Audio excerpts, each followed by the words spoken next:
नमस्कार मित्रांनो, स्वागत आहे तुमचं पुन्हा एकदा आपल्या नवीन व्लॉगमध्ये। कालचा दिवस आपला रत्नागिरी ट्रिपमध्ये गेला आणि तुम्हाला माहिती आहे, कालचा तुम्ही ब्लॉग बघितला असेल तर समजलं असेल की ती आपली घाई झाली आणि जास्त प्लेसेस पण आपल्याला फिरायला नाही भेटलं। पण आज आहे दुसरा दिवस दापोली फिरण्याचा। तर आम्ही आता रत्नागिरीवरून तर निघालो आहे आणि जाता जाता वाटेत जेवढे ठिकाणं लागतील ती ठिकाणं करणारच आहोत आणि संध्याकाळपर्यंत दापोलीला पोहोचू।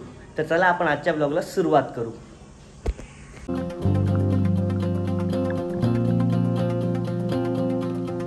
रत्नागिरी ट्रिपचा हा आपला दुसरा दिवस। पहिल्या दिवशी आपण रत्नागिरीमधील कशेळी बीच आणि गणपतीपुळे मंदिर या दोन ठिकाणांना भेट दिली। पहिल्या दिवसाचा व्लॉग ऑलरेडी अपलोड केला आहे, जर तुम्ही तो अजून बघितला नसेल तर तुम्ही पहिला तो व्लॉग बघून या। तर दुसऱ्या दिवशी आपण आणखीन दोन ठिकाणांना भेट देणार आहोत।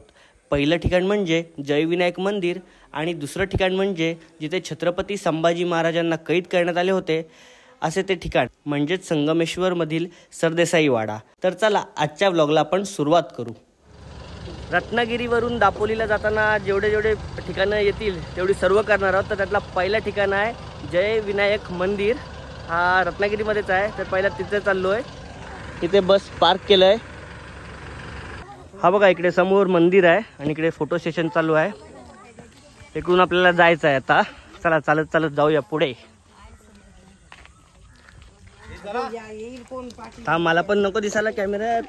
हा बघा, इकडे मी आहे।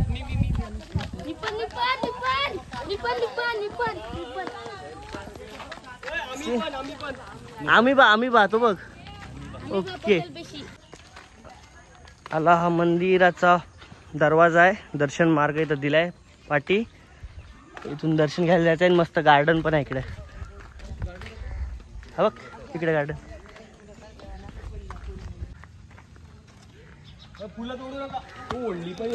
हा बघा, हा गार्डन आहे आणि मंदिर आहे की टेम्पल, देऊळ आहे, देऊळ। हा बघा, मंदिराचा स्ट्रक्चर पण एकदम भारी आहे आणि हा गार्डन समोरच। आणि इकडून आमची पब्लिक येत आहे। हा बघा, बोल। मंदिरात जातानाच बघा मंदिर समोर आहे आणि ते झाड बघा स्वास्तिकच्या आकाराची कापलीत, इथे ओमच्या आकाराची कापलीत। मस्त वाटते बघायला। आणि हा मंदिर आहे, हे बघा इथून एंट्री आहे मंदिराची आणि मंदिराच्या समोरच एक कुंड आहे असं छोटा आणि त्याच्यामध्ये मासे सोडलेत।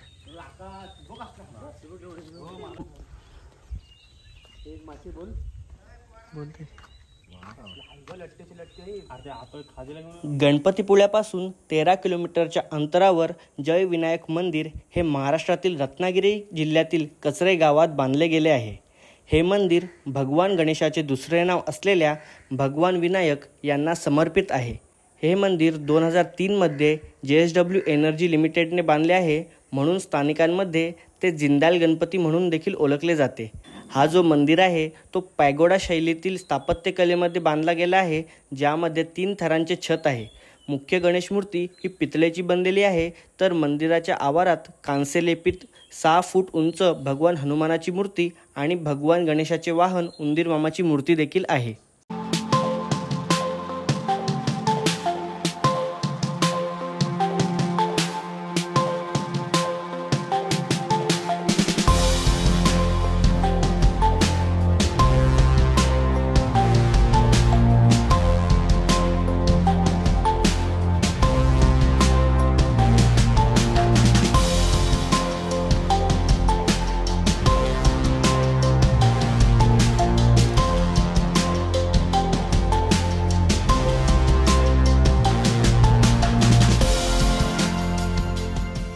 आता मी चाललो परत।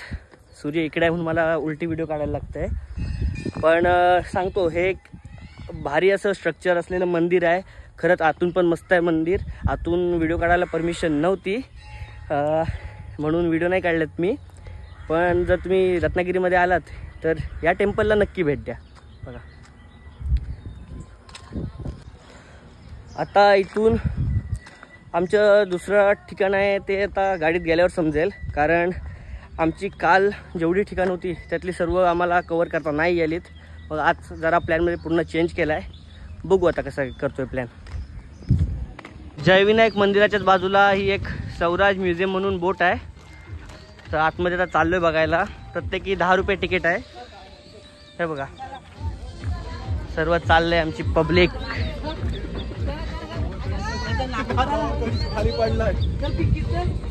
आता आपण ज्या जयविनायक मंदिरात जाऊन आलो त्या बघा त्या मंदिराचं स्ट्रक्चर आहे आणि या लाईनला सर्व मंदिर आहेत. हे बघा इथे लंडन ब्रिज पूल आहे त्याचं स्ट्रक्चर आहे. इथे हे गेटवे ऑफ इंडिया, हे ताज हॉटेल, हे BMC सर्व आहे इथे.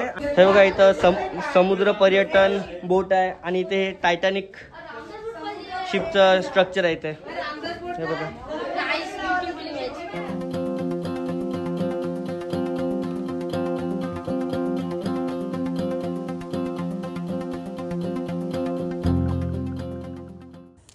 जय विनायक मंदिर बघून झाल्यानंतर आम्ही गेलो संगमेश्वरमधील सरदेसाई वाडा बघायला. 3 फेब्रुवारी 1689 रोजी छत्रपती संभाजी महाराजांना मोगलांनी याच ठिकाणी कैद केले होते. विशाळगडाहून रायगडाला जाताना 1 फेब्रुवारी रोजी छत्रपती संभाजी महाराज संगमेश्वरला याच वाड्यात मुक्कामाला आले. त्यावेळी औरंगजेबाने पाठवलेला मोगल सेनापती मुकर्रब खान कोल्हापूरहून सैन्य घेऊन 3 फेब्रुवारीला संगमेश्वरला आला आणि बेसावध असलेल्या छत्रपती संभाजी महाराजांना कैद केले.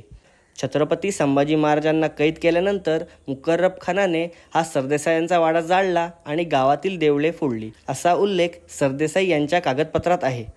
त्यानंतर मेणवली दप्तरातील एका कागदात नानासाहेब पेशव्यांनी या सरदेसाई वाड्याची चौकशी केल्यासंबंधीचा उल्लेख आहे.